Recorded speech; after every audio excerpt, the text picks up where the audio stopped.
Welcome back. This is Power Breakfast on Citizen TV. Our next conversation revolves around stress management and the different diseases that are cropping up lately in society due to living a high stressful lifestyle. I do have a physician joining me here in studio to help me discuss this. Dr. Kamau Kuria is a cardiologist, so thank you so much for making time for us this morning. You know, when we talk about stress, it's really, there's a lot of negative connotations that go along with, you know, living high-stress lifestyles. But is it true that there can actually be positive effects of stress, for example, in the workplace, to kind of motivate you to work harder, do better? Is that a reality? Well, thank you.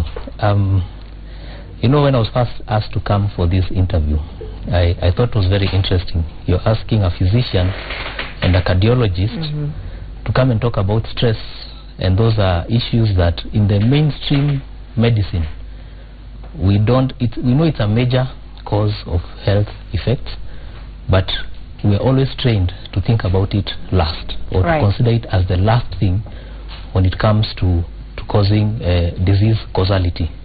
So when you ask me to talk about stress, it's actually really, as a major thing, it's actually quite conflicting. It's a chicken and egg kind of a thing when it comes to health, because we are told that we are told and we assume that stress causes disease, but then disease also causes stress. And in the scientific research, there's actually no conclusive studies to show whether stress can actually be the actual cause of disease. But when it comes to your question about it being positive, you know, stress is something that leads to hormones being produced in the body. It is a situation where the body feels threatened. Either you feel emotionally threatened, psychologically threatened, or physically threatened. And in the ancient days, it was thought that these emotions, not that it was thought actually, the reality is that when someone faces stress, these hormones come into play to help you fight. It's a defense mechanism. It's a defense mechanism of sort. So in the workplace, it can be good. A good amount of stress will help you to fight the situation that is facing you in the workplace. Sometimes a fair amount of stress helps you to be more focused in what you're doing. It will help you be more efficient, so to speak, because the hormones are there and they're the ones that are going to drive you. So a fair amount of stress is a good thing, actually. Well, I think it's safe to say it's not something that we can eliminate from our lives completely and say, now I'm living a stress-free life. No, I don't think that possible. exists, but we can probably find ways to sort of control it in order to live a healthy lifestyle. So, you know, like we're talking about the connection here between physical manifestations and the stress that you do experience in various levels of your life. So some of these symptoms are actually quite serious. I mean, you know, there's low energy levels, upset stomach, you can get frequent colds and aches and pains, tenseness in the muscles, migraines, which I know that you'll talk a bit more about. But how do we know, at which point do we know that, okay, this is, now we've gone too far with the stress, like it's now causing us to be physically ill and, you know, unable to perform our other duties that we are otherwise, you know, entitled to? Well, that's a very difficult question, because, you know, as a layman, if you're out there in your workplace or you're at home and you're experiencing something, really there's no way you can know whether it is stress causing this or is there a disease process going on. The only way to know is to actually be reviewed, and the doctor will do some tests depending on what you're complaining about, and will rule out any organic cause. Organic cause is where we say any real disease going on. And only then can we be able now to start discussing stress as the main cause. Because like I said, it's a chicken and egg kind of a thing. Let me give you an example. You know, because of our stressed lifestyles, we tend to not take care of our bodies. We don't exercise. We overeat. We overindulge in smoking and drinking. And those are the effects of stress. You're trying to manage your stress using all these other ways. And this poor lifestyle leads to other diseases. You can have diabetes that is unrecognized. You can have hypertension that is unrecognized. And then you walk into this board meeting, which is a stressful situation. Maybe everyone is attacking you, and afterwards you start feeling some pain in the chest. Of course, you're tense. You've just come from this very tense situation. It is very likely that that situation has led to your current symptoms. But then it is not safe to assume that that is all that is going on. Exactly, because I mean, if that's the case, and we just had to identify where the stress is coming from, and for many people our jobs are quite high in stress, that doesn't mean that we should all quit our jobs. Yes.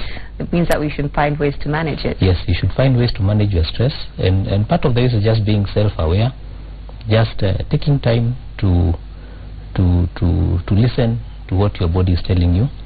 And sometimes you might find that when you're very stressed, you can actually feel it even in your muscles, you're tense and all that. And in such situations, just trying to cool down, trying to engage in an activity that is more pleasurable. Exercising is also beneficial because those are the ways that we have shown that it helps people to manage their stress and help them to be more in tune and get proper coping mechanisms for stress. Yeah. A large percentage of people who are experiencing high levels of stress will actually be unable to sleep at night. And perhaps not having restful sleep can also contribute to being more tired and more lethargic the next day. So like you're saying, the chicken and egg scenario once more. So how many hours is it again that we're supposed to get? You know, we've heard the 8, we've heard people can survive on 6 hours of sleep. So what's the actual number there? Generally we say 6 to 8. But then you'll find there are guys who need more than that. There are others who need less than that. And people are very, very different and very diverse.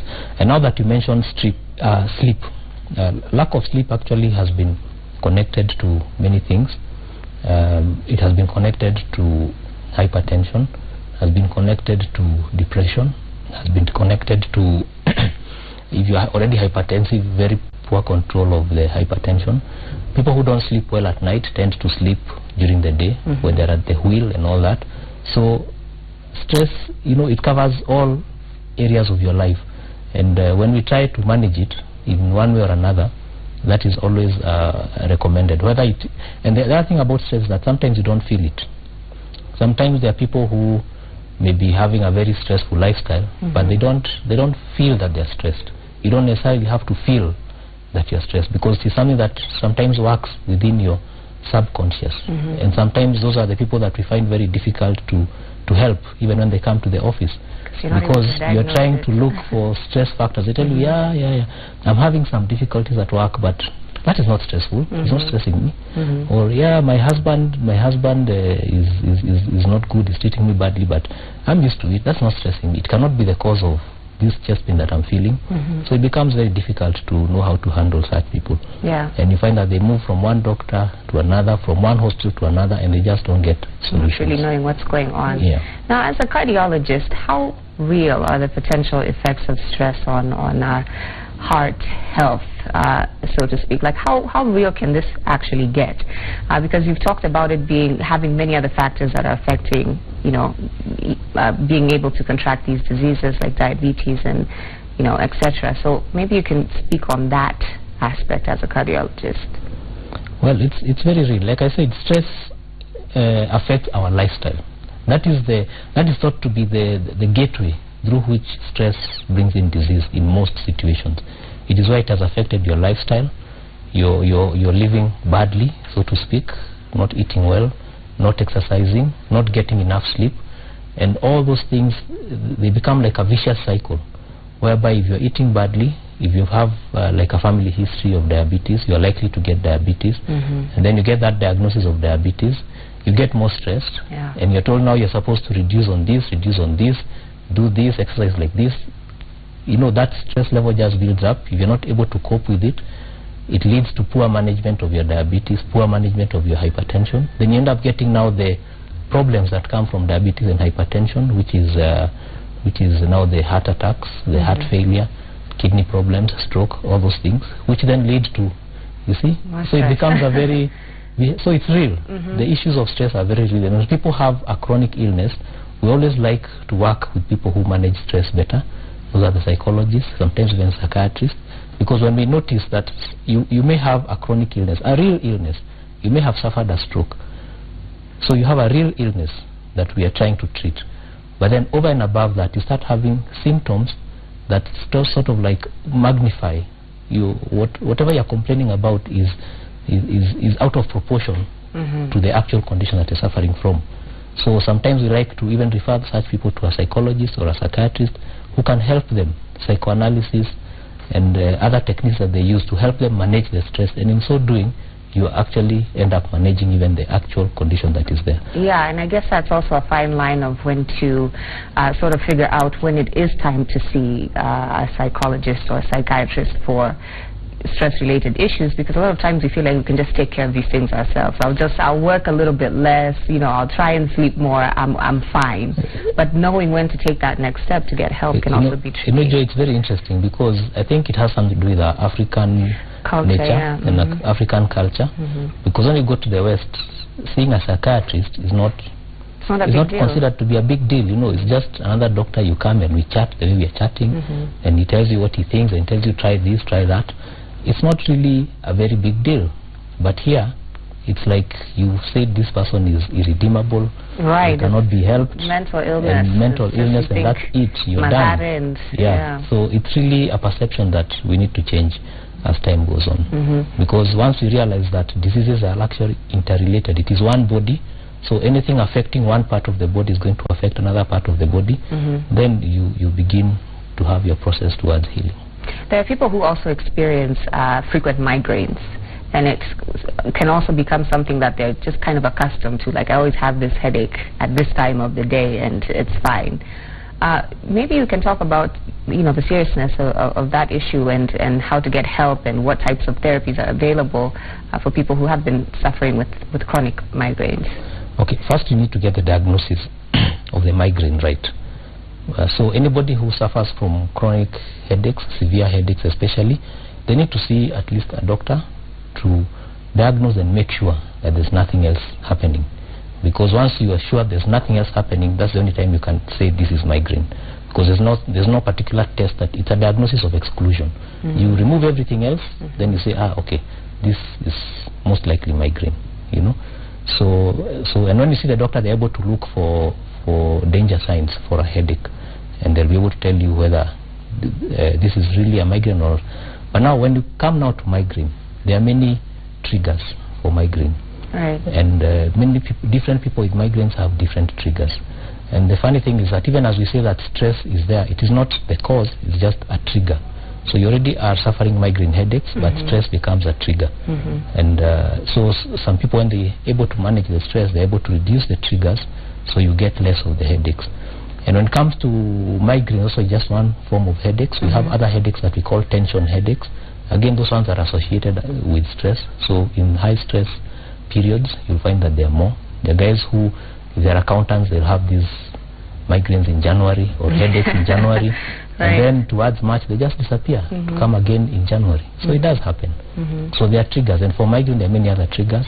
Some people are triggered by noise, others by light, others by drinking caffeine, others by just any emotional stressor. So migraine has many triggers, of which stress is one of them. So it's important to get the correct diagnosis and find out what your triggers are, so you can try. So that you can try and modify how you react to those triggers, or even avoid them completely. There might be someone watching who just thinks that it's not quite possible to manage their stress. Whatever job it is that they have, a very emotional life, home life as well, and all these things kind of just combine to make their life so chaotic that they feel like this is my life. I can't just wake up today, leave my life, and say stress be gone.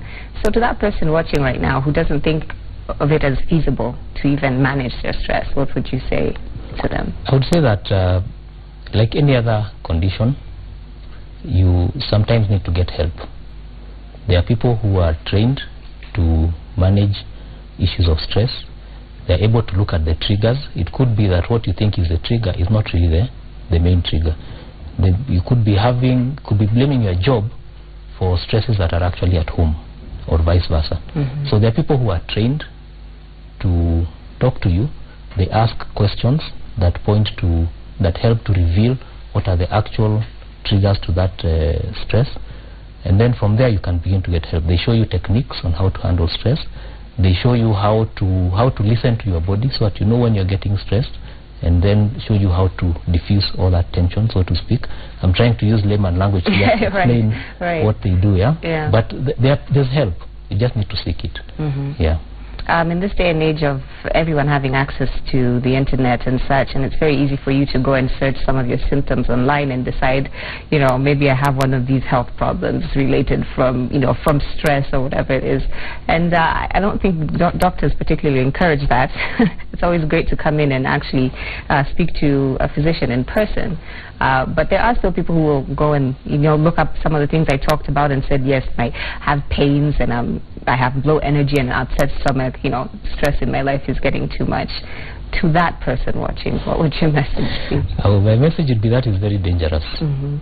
Because that is like looking at things through a telescope or through a funnel, you know, where you're just having a very small view of what it is, and you don't consider other things that are outside the periphery.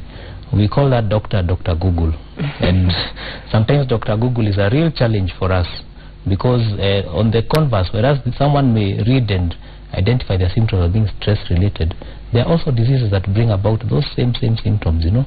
Things like palpitations can be palpitations on its own, where you have a sensation of your heart beating very fast.